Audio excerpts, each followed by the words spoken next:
Oh, Stephen Kiddo, you're going to save the world with your bottles and you're going to save mankind by drinking more water and be on the cover of Earth Day this year, I think. You're going to be the poster child for Earth Day because you're insulated bottles now that you have on Kickstarter. You're raising money. Man, I mean, you sold hundreds of them already and you just started.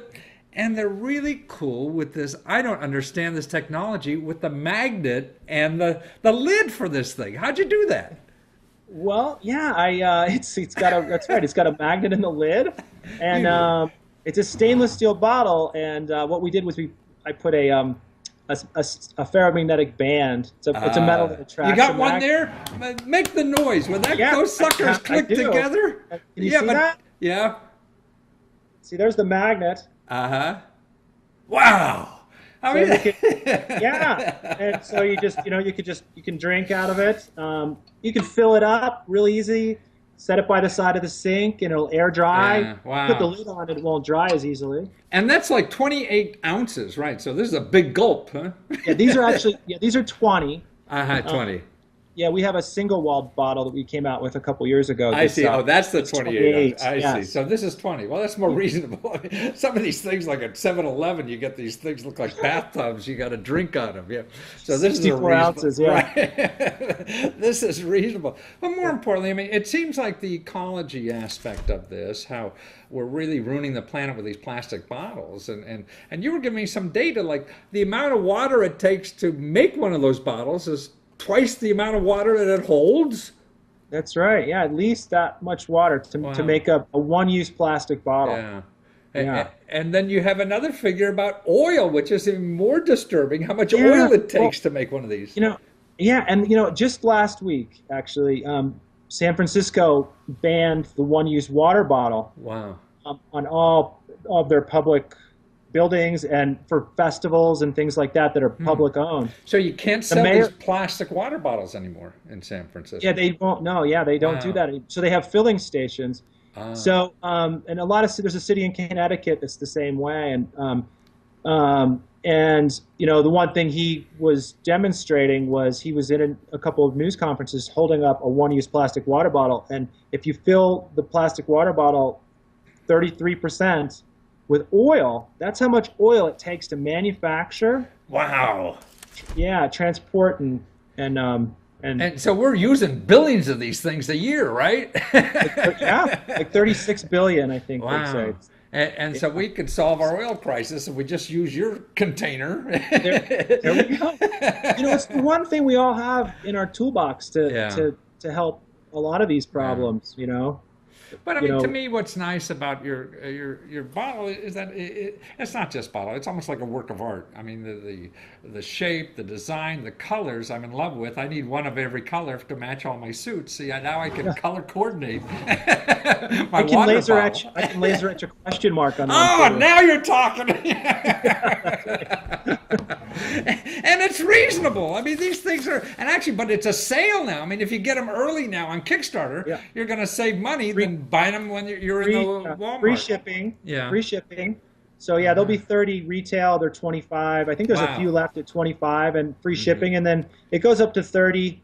But it's free shipping. So be the first in your neighborhood to get color coordinated water bottle. Yeah, but I mean, it is that magnet thing. But to me, the other thing is that you told me, and I wish I could steal it, but that the lid is a compass. So when you're out hiking with your water bottle, you'll know where true north is.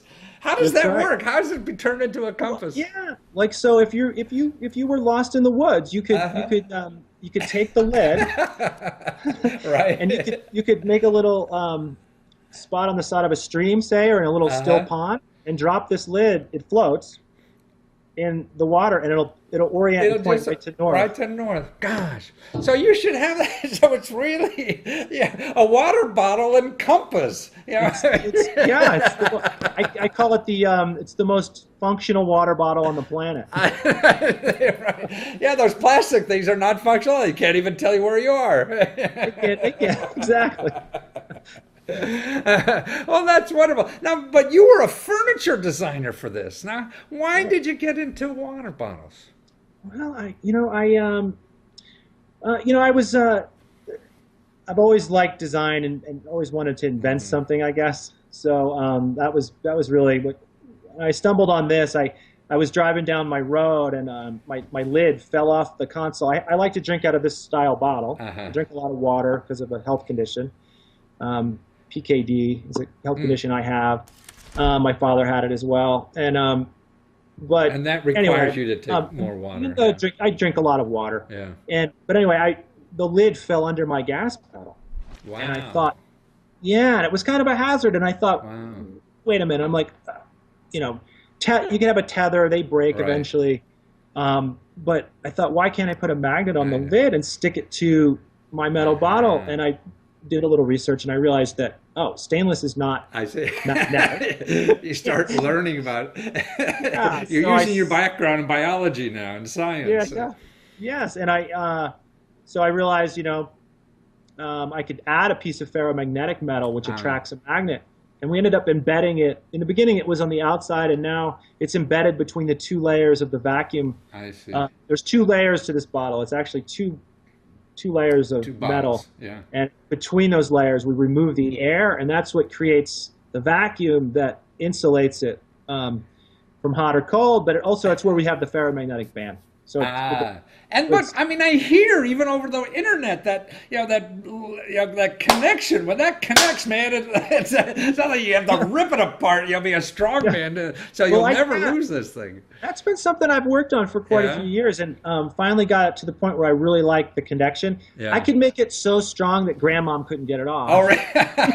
Oh, really? So you calibrate this thing, huh? But because you can get different pull forces and different thicknesses of metal, right? So now I've got this nice combination of not too hard, just enough. Goldilocks, right? So it's not going to fall off when you're walking around or using it, but you can still get it off, or your kid can get it off. And you could just slam it on your car and drive down the street, and it's still there, right?